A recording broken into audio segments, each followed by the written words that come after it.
Assalamualaikum warahmatullahi wabarakatuh. Saya sangat kagum dengan René Descartes, salah seorang bapak matematika modern pencipta sistem koordinat kartesius yang membuat premis, "Aku berpikir, maka aku ada."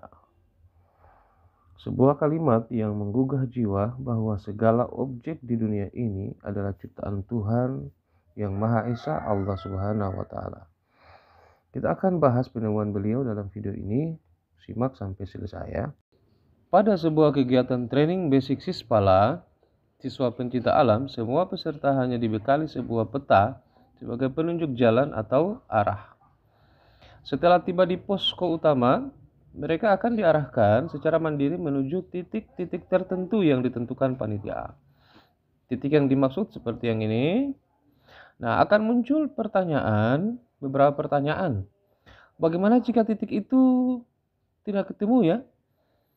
Posisi saya berada di sebelah mananya panitia. Di peta itu, koordinat titik saya berapa ya? Jarak posisi saya dan panitia itu berapa? Jika kekurangan logistik, mana ya tempat paling dekat yang bisa saya temukan? Dan masih banyak pertanyaan lainnya seputar peta yang ini.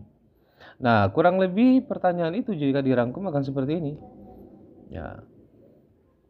Semua pertanyaan ini itu akan terjawab jika kita memahami yang namanya sistem koordinat kartesius.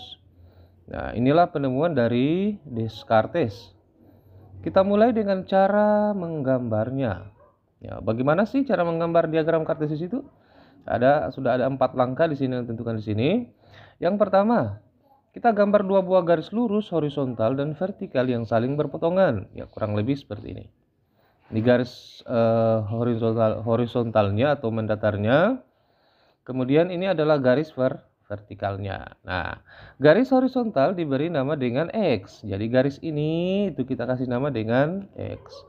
Nah, dan garis vertikal Y. Ya, berarti yang ini ya. Dikasih nama Y. Oke. Kemudian kita menuliskan 0 pada titik potongnya. Yang mana titik potongnya? Yang ini. Kita tuliskan 0. Terakhir kita menuliskan bilangan seperti pada garis bilangan baik sumbu X dan Y. Jadi pada sumbu ini itu kita akan tuliskan bilangannya ya. Oke, kita ambil titik acuan 0 di sini. Kita mulai tuliskan dari sebelah kanan 0. Di sini 1, kemudian 2. Ingat bahwa jarak antara 0 ke 1 dan 1 ke 2 harus sama.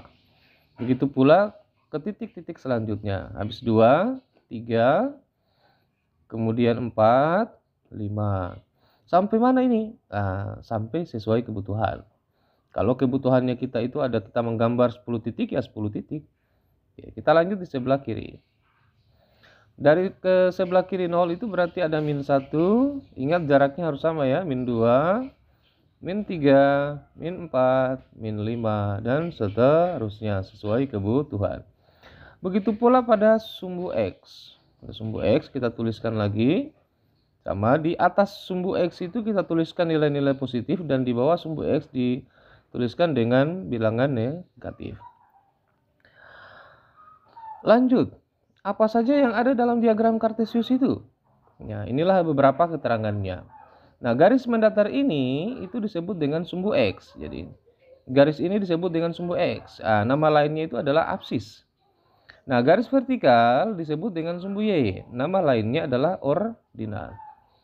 Nah, kemudian yang ketiga, perpotongan sumbu X dan sumbu Y disebut pusat koordinat atau titik asal dengan koordinat 0,0. Yang mana itu yang ini? Jadi ini namanya titik asal atau titik pusat koordinat. Nah, kalau simbolnya itu titik O, koordinatnya berapa? 0,0. Yang keempat, perpotongan sumbu X dan sumbu Y pada bidang koordinat disebut titik koordinat. Yang mana itu? Yang ini semua nih. Ya.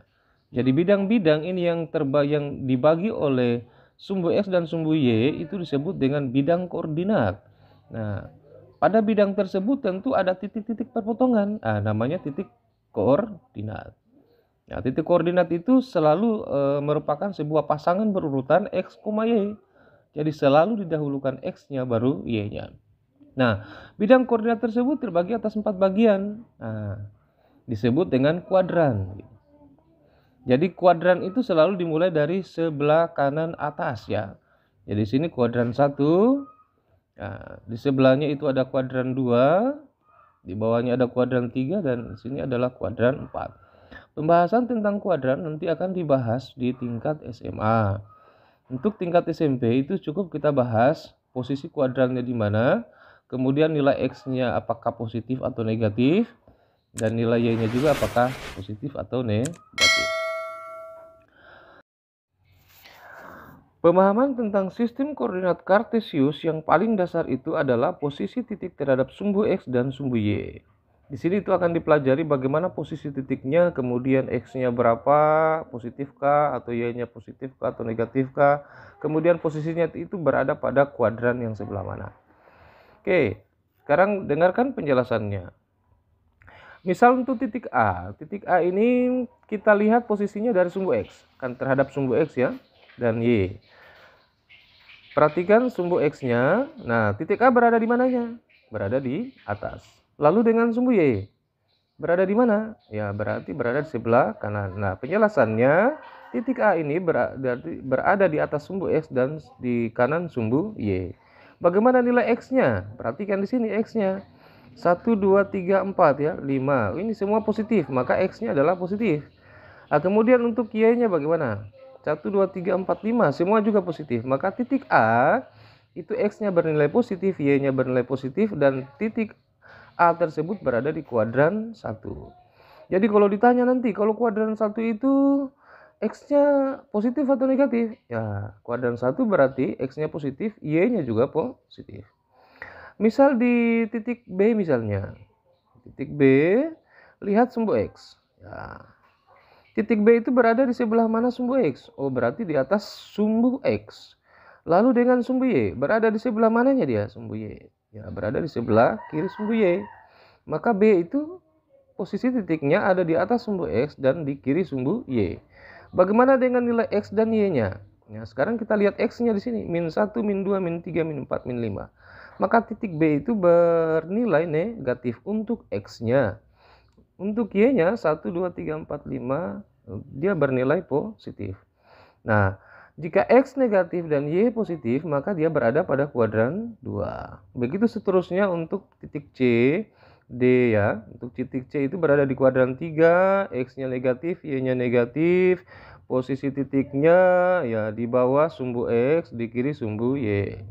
Untuk titik D sendiri, X-nya positif di sini ya, X-nya positif, Y-nya negatif yang ini. Nah, posisinya itu ada di bawah sumbu X dan di kanan sumbu Y. Nah, sekarang lihat untuk titik E ya. Titik E di sumbu X, tepat berada di sumbu X. Lalu bagaimana posisinya di kuadran mana dia? Nah, titik yang berada pada sumbu X atau sumbu Y itu tidak berada pada kuadran. Mengapa? Karena dia hanya mempunyai salah satu nilai, yaitu X-nya atau Y-nya. Oke, kita kembali kepada peta dari para peserta training basic siswa pencinta alam tadi ya. Nah, dari penjelasan tersebut sudah mudah kan untuk menentukan di mana posisi Andi, posisi Fani, posisi Beni, posisi Cynthia, posisi Dedi, dan posisi peserta-peserta yang lain yang tidak termasuk di sini ya. Oke, itu terhadap sumbu X dan sumbu Y. Nah, lalu berikutnya apa yang perlu kita ketahui tentang sistem koordinat kartesius?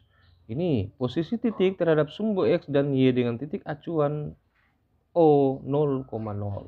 Ingat titik acuan yang ini 0,0.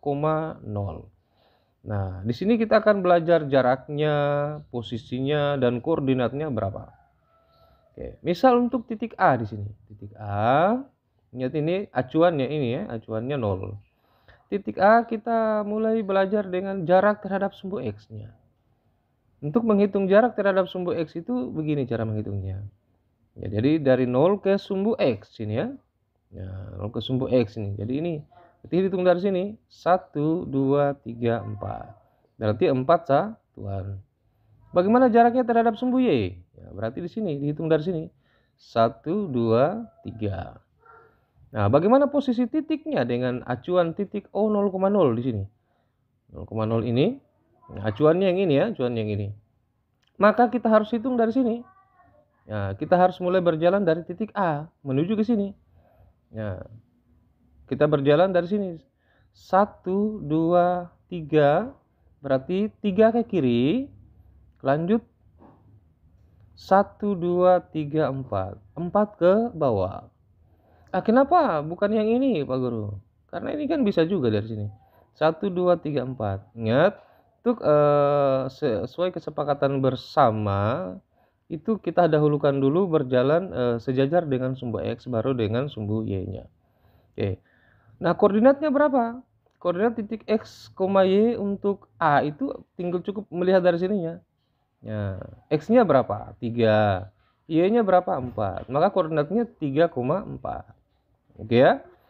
Kita lanjut pada titik B misalnya ya. Titik B dengan titik acuan 0,0 di sini ya.